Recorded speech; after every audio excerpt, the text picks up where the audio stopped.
Hi guys, கருப்பு movie நாங்கள் பார்த்துருந்தோம். இப்போ அந்த மூவி பற்றி டீட்டெயிலாக இப்போ பேச போகிறோம். ஓகே, எப்படின்னா அந்த கருப்பு மூவி எல்லாருமே ரொம்ப நல்லா இருக்குன்னு சொல்கிறாங்க படம்.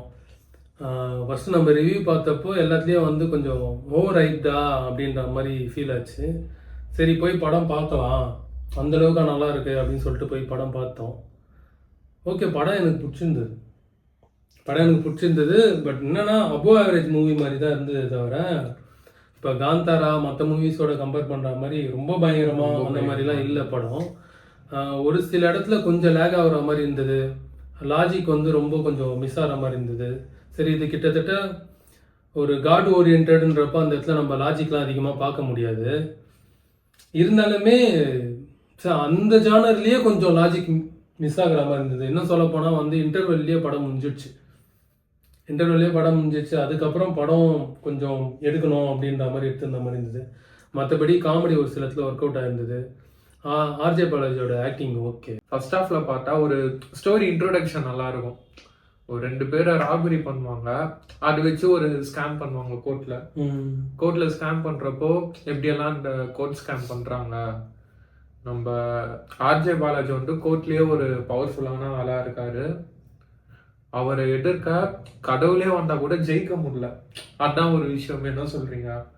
கடவுளே வந்தா கூட அவ்வளோ ஒரு பிரெயினியான ஆள்கிட்ட ஜெயிக்க முடியாது அந்த மாதிரி சொல்றாங்க. அவ்வளோ பிரெயினியா தான் அவர் ஒர்க் பண்ணாரா அப்படின்னு பார்த்தா அப்படிலாம் இல்லை. இப்போ கடவுளுக்கு எதிர்க்க சவால் விட்டப்பயே அது முட்டாள்தானோ அப்படின்ற மாதிரி தான் நட்ராஜ் அவரோட ஆக்டிங்லேயே அந்த டைலாக் சொல்லியிருக்கோம். நான் என்ன கரணா பழைய படத்துல நிலவு தெரியா வந்தது கடவுள் தெரிஞ்சும் நான் சவால் விடுறதுக்கு அப்படின்ற மாதிரி. கருப்பு மூவி படம் ரொம்ப நல்லா இருக்கா இல்லையா, அதை தாண்டி ஏன் படத்தை இவ்வளோ கொண்டாடுறாங்க அப்படின்னா, சூர்யாவுக்கு ரொம்ப நாள் கழிச்சு வர கம்பேக் கருப்பு மூவி, அது ஒரு ரீசன். அதை விட ரொம்ப மெயினான ரீசன் என்னன்னா, சூர்யாவை எந்த அளவுக்கு கொண்டாடுறாங்களோ அது அந்த அளவுக்கு வந்து அந்த கருப்பசாமியை வந்து மக்கள் கொண்டாடுறாங்க அப்படின்றத நம்ம புரிஞ்சிக்க முடியுது. நிறைய பேர் சொன்னாங்க சும்மா ப்ரொமோஷனுக்காக வந்து சாமி ஆட வைக்கிறாங்க அப்படின்னு சொல்லிட்டு. நம்ம பார்க்குறப்பயே உண்மையாலுமே சாமி ஆடிட்டு இருந்தாங்க. ஒரு வைப்ரேஷன் இருக்கு. அது அந்த லாஸ்டா அந்த கிளைமேக்ஸ் அப்பெல்லாம் அந்த கருப்பசாமி வர்றதுக்கான மியூசிக்லாம் போடுறப்போ அந்த வைப்ரேஷன் இருக்கு. சூர்யாவோட ஆக்டிங் வந்து ரொம்ப நல்லா இருந்தது. அந்த ஆக்டிங்ன்றதை தாண்டி சூர்யாவோட கெட்டப், அந்த ஃபேஸ் கட் வந்து அந்த கருப்பசாமிக்கு வந்து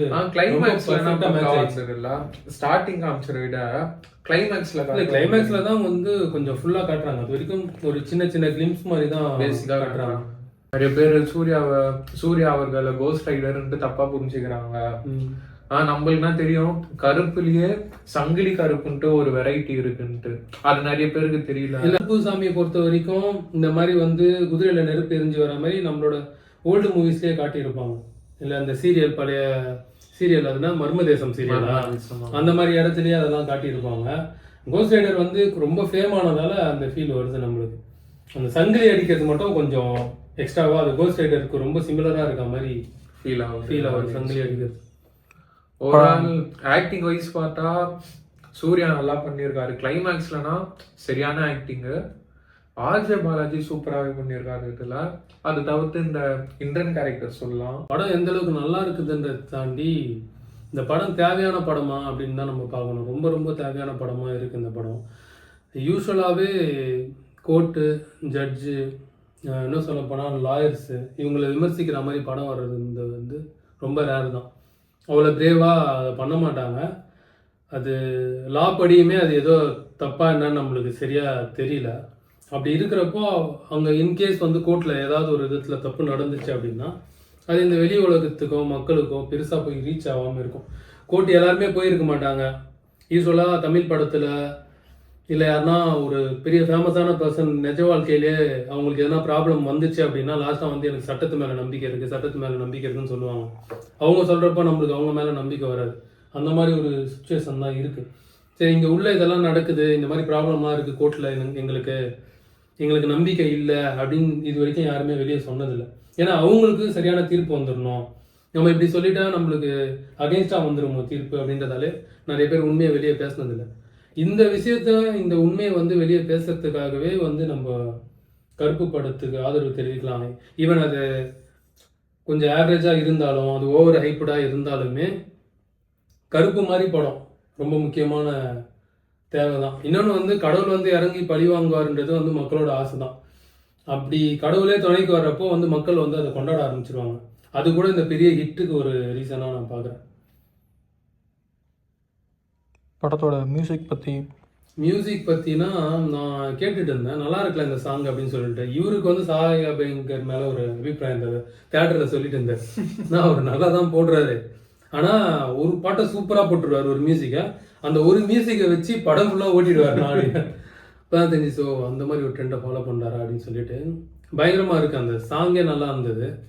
எல்லாம் மியூசிக் பற்றி பேசுவாங்க, அந்த லிரிக்ஸ் வந்து கண்டிப்பாக நம்ம மென்ஷன் பண்ணணும். என்னன்னா அந்த எங்கள் கூடவே வாருமையா அப்படின்றப்போ அந்த கடவுள் மேலே வந்து அவங்க எவ்வளோ நம்பிக்கை வச்சுருக்காங்க. இந்த கருப்பசாமி கூட இருந்தால் எங்களுக்கு எந்த பிரச்சனையும் வராது அப்படின்றத தான் அதில் சொல்லியிருக்காங்க. இன்னொரு சூர்யா சாரோட காஸ்டியூம் பற்றி சொல்லணும். நார்மலா அந்த கார்னாலே லைட் ஓரியன்டா போயிடுவாங்க, ஒயிட் எல்லோ ப்ளூ அது மாதிரி. அது அந்த காடை பொறுத்து தான். காடை பொறுத்து உனக்கு வந்து தமிழ்நாட்டில் இருக்க அந்த இன்டீரியர் கிராமத்தில் இருக்க காட்ஸ், இந்த மாதிரி எல்லச்சாமி, இது எல்லாமே டார்க்காக தான் போகும், டார்க்காக தான் இருக்கும். காஸ்டியூம் வந்து பார்த்தீங்கன்னா பிளாக், ரெட், ப்ரௌன் அது மாதிரிலாம் யூஸ் பண்ணியிருப்பாங்க. நல்லா இருந்துடாது. சாமி காஸ்டியூம்லாம் கலர்லாம் பார்த்து ட்ரெஸ் பண்ணாது, அதுக்கு எது செட் ஆகுதோ அதுதான் போடும். சினிமாட்டோகிராஃபி பற்றி எதாவது சொல்லணுமா? சினிமாட்டோகிராஃபி நல்லா இருந்தது, சூப்பரா. அந்த ஜிகே விஷுவல்ஸ்னு சொல்லிட்டு இல்லை, கிராஃபிக்ஸ் வந்து நல்லா இந்த மாதிரி தெரிஞ்சுது. அது ஏன் நல்லா இருக்குன்னு கன்ஃபார்மாக நம்மளுக்கு அந்தளவுக்கு நாலேஜ் இல்லை கிராஃபிக்ஸ் பற்றி. பட் அந்த கலர் சூஸ் பண்ணதால், அந்த ரெட் லைட்டில் போனதால் நல்லா இருக்கா, அந்த படத்தோட ஃபீலுக்கு வந்து பக்காவாக மேட்ச் ஆனதால நல்லா இருக்கான்னு தெரியல, ஆனால் சூப்பராக இருந்தது பார்க்குறதுக்கு. அந்த கருப்பசாமியோட விஷுவல்ஸ் வரப்போ எல்லாமே வந்து ஒரு விஷுவல் ட்ரீட் மாதிரி தான் இருந்தது, ரொம்ப நல்லா இருந்தது. அதுவும் இந்த கிராஃபிக்ஸ் எப்போ ஒர்க் அவுட் ஆகும்னா அது ரியலாக இருந்தானா ஒர்க் அவுட் ஆகும். இதில் ரியலாக இருந்தது கிராஃபிக்ஸ் எல்லாம். இன்னும் இந்த ஸ்டோரிஸ் பிளாட்டை வேற எங்கேயா இப்படியே கொஞ்சம் கொண்டு போயிருக்கலாம். டைலாக்ஸ் பற்றி சொன்னோம், ஒரு 2-3 டைலாக் வரும். அதில் ஒரு டைலாக் ரொம்ப முக்கியமான டைலாக். ஆனஸ்ட்டுமே வந்து ஒரு அடிக்ஷன் தான், கொஞ்ச நாள் பழகிட்டா அதுலேருந்து வெளியே வர முடியாது அப்படின்னு சொல்ல ரொம்ப இம்பார்ட்டண்டான டைலாக் அது. அந்த மாதிரி ஒரு 2-3 டைலாக் இருக்குது படத்தில், ரொம்ப நல்லா இருந்தது. அதே மாதிரி கொஞ்சம் சென்டிமெண்டலான சீன் என்ன அப்படின்னா, அப்பா பொண்ணு கேரக்டர் அவங்க ஆரம்பத்தில் அந்த ராப்ரியில் பறி கொடுக்குறவங்க வராங்கல்ல, அவங்க பர்ஃபார்மன்ஸ் வந்து ரொம்ப சூப்பராக இருந்தது. அவங்களோட சென்டிமெண்ட் வந்து ரொம்ப ரொம்ப நல்லா ஒர்க் ஆகிருந்தது. அதில் ஒரு சீன் சொல்லுவாங்க, நானும் அப்பாவும் அந்த ஹோட்டலில் வந்து ஒரு நாள் உட்காந்து பிரியாணி சாப்பிட்ணும் அப்படின்னு சொல்லுவாங்க. நம்மளுக்கே ரொம்ப பரிதாபம் ஆகிடும். அதான் நம்ம நார்மல் ஹியூமன் பீயிங், நம்மளுக்கு அந்த பரிதாபம் வருது.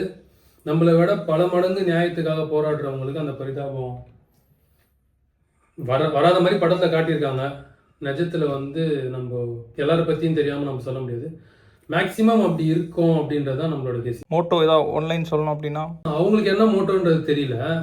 ஏன்னா அந்த சொசைட்டிக்கு நல்லது பண்ணணுன்றதுக்காக இந்த பிளாட் எடுத்தாங்களான்னு தெரியல. இல்லை டிவோஷனல் எல்லாமே வந்து பயங்கரமாக ஹிட் ஆகுது, டிவைன் கான்செப்ட் ஹிட் ஆகுது, மற்ற லாங்குவேஜ்லாம் ஹிட் ஆகிருக்கு, அதனால எடுத்திருக்காங்களா என்ன ரீசன் தெரியல. பட் அந்த மாரல் வந்து பக்காவாக இருக்குது. இன்கேஸ் வந்து அதாவது இந்த உலகத்தில் உனக்கு தண்டனை கிடைக்கலனாலும் கடவுள் இருக்கிற உலகத்தில் வந்து உனக்கு தண்டனை இருக்குது, கடவுள் நீ செய்கிறது எல்லாத்தையும் பார்த்துட்டு தான் இருக்காது அப்படின்றது ஒரு விஷயம். ஓகே, இதில் எது நம்ம தப்பாக எடுத்துக்கக்கூடாது திருப்பி அப்படின்னா, இப்போ ஆர்ஜே பாலாஜி டைரக்ட் பண்ணியிருக்காரு, இப்போ சூர்யா வந்து நடிச்சிருக்காரு. ஸோ இவ்வளோ நியாயமான விஷயம் பேசினவங்க அவங்க மக்களுக்காக எல்லா நேரமும் நியாயமாக இருந்தாங்களா இல்லை பயாஸ்டாக இருந்தாங்களா அப்படின்னு சொல்லிட்டு ஆல்ரெடி மக்களுக்கு ஒரு சில உண்மை தெரிஞ்சிருக்கு. இந்த திரைக்கவர்ச்சின்னு சொல்கிறாங்கல்ல, அது வந்து ஒரே ஒரு ஆக்டருக்கு மட்டும்தான் திரைக்கவர்ச்சி, அவர் வந்தால் மட்டும்தான் இந்த சொசைட்டி அஃபெக்ட் ஆகணும் இல்லை, எல்லா ஆக்டருக்கும் எல்லா டைரக்டருக்கும் திரைக்கவர்ச்சின்னு வந்து இருக்கக்கூடாது. இந்த மாதிரி ஒரு படம் ஒரு கடவுள் மாதிரி போட்டுடுறோம் அப்படின்னு சொல்லிட்டு அப்படியே சேனல் செட் பண்ணுறது, அதனால மக்கள் ஏமாறதுலாம் இதுக்கு அப்புறம் இருக்கக்கூடாது. ஏன்னா இந்த படம் வந்து பெரிய ஹிட் ஆகுது, ஒரு கடவுள் ரேஞ்சுக்கு திருப்பி பார்க்குற முட்டாள்தனம் வரக்கூடாது, ஒரு நடிகரை வந்து அப்படி பார்க்குற முட்டாள்தனம் வரக்கூடாது. அதே மாதிரி அந்த டேரக்டருக்கும் அந்த சொசைட்டி மேலே ரொம்ப அக்கறை இருக்குது அப்படின்னாம நம்ம எடுத்துக்க முடியாது. அவரோட பர்சனல் லைஃப்பில் அவர் என்னெல்லாம் கருத்து சொல்லியிருக்காரு, எதுக்கெல்லாம் இவங்க 2 பேருமே கருத்து சொல்ல, அந்த ஒரு விஷயம் மட்டும் கிளியராக இருந்தால் போதும். மற்றபடி அவங்க ப்ரொஃபஷனலில் போய் அடிக்கணும், அவங்க படம் ரிலீஸ் ஆகிறப்போ வந்து யாரும் போய் பார்க்கக்கூடாது, அதெல்லாம் வந்து ரொம்ப தப்பு. அதுக்கு பதிலாக அவங்க ப்ரொஃபஷனலை பீட் பண்ணுறதுக்கு பதிலாக அவங்கக்கிட்ட விழிப்புணர்வாக இருந்துக்கலாம், அவங்களோட சமூக செயல்பாடை பார்த்து நம்ம விழிப்புணர்வாக இருந்துக்கலாம். இந்த மாதிரி ஒரு சூப்பர் மூவி வரப்போ ஜனங்க எப்படி நினச்சிருவாங்க அப்படின்னா, இவங்க ரொம்ப நல்லவங்க, சொசைட்டிக்கு தேவையானவங்க அப்படின்ற மாதிரி ஒரு ராங் கான்செப்டில் போயிடுவாங்க. ஏன்னா இந்த படம் ரொம்ப நியாயத்தை பற்றி பேசுது. அப்படியே கான்ட்ராஸ்டாக அந்த 2 பேருமே நியாயத்தை விட்டு கொஞ்ச நாள் விலகி இருந்தாங்க. அதுவும் தப்பு இல்லை. இன்னைக்கு சூர்யாவை இவ்வளோ தூரம் நம்புறாங்க அப்படின்றப்ப அவர் மக்களுக்கு வந்து ரொம்ப பொதுவானவராக இருக்கணும். அவரால் முடிஞ்சால் மக்களுக்காக எப்பயுமே நியாயமாக பேசணும். மாரல் ஆஃப் த ஸ்டோரிக்குன்றதை விட இது மாரல் ஆஃப் த சொசைட்டி. நம்ம சொசைட்டிக்கு இதுதான் தேவை. ரொம்ப பேசுறதுக்கு நம்ம போய்ட்டான். என்னதான் அவர் ரிவ்யூ கொடுக்குறப்பெல்லாம் யோசிச்சு கொடுக்குறோம். ஓகே, படம் நல்லா இருந்தது. கொஞ்சம் லேக் இருந்தது. இருந்தாலுமே நம்ம ஏன் அந்த லேக் பத்தி அதிகமா பேசல அப்படின்னா, இப்போ கோர்ட்ல நடக்கிற விஷயங்களை பத்தி மற்ற மூவிஸ் பெருசா பேசினது இல்லை. ரொம்ப வருஷத்துக்கு முன்னாடி ஒரு நார்மலா வந்து லாயர்ஸ் வச்சு காமெடி பண்ணதுக்கே வந்து ஒரு படத்து மேல கேஸ் எல்லாமே போட்டாங்க. அதனால கொஞ்சம் பயப்படுவாங்க. கோர்ட்ல நடக்கிற சம் இல்லீகல் திங்ஸ், அதாவது வாய்ப்பு இருந்து நடந்ததுன்னா அதை பத்தி பேசுறதுக்கு எல்லாருமே பயப்படுவாங்க. அந்த ஒரு விஷயம் ரொம்ப பிரேவான அட்டம்ப்ட்டு, சொசைட்டிக்கு தேவையான ஒரு விஷயமும் கூட. அதனாலே இந்த படத்தில் லாஜிக் மிஸ்டேக்ஸ்லாம் பேச வேணாம்னு நினைக்கிறேன். இந்த படம் ஓடுறது தான் ரொம்ப நல்லது எல்லாருக்கும். மூவி நல்லா இருந்தது, இன்னுமே பெட்டராக இருந்திருக்கலாம். அதெல்லாம் சொல்கிறோம். எல்லாருமே போய் தியேட்டரில் பாருங்கள் அந்த படத்தை.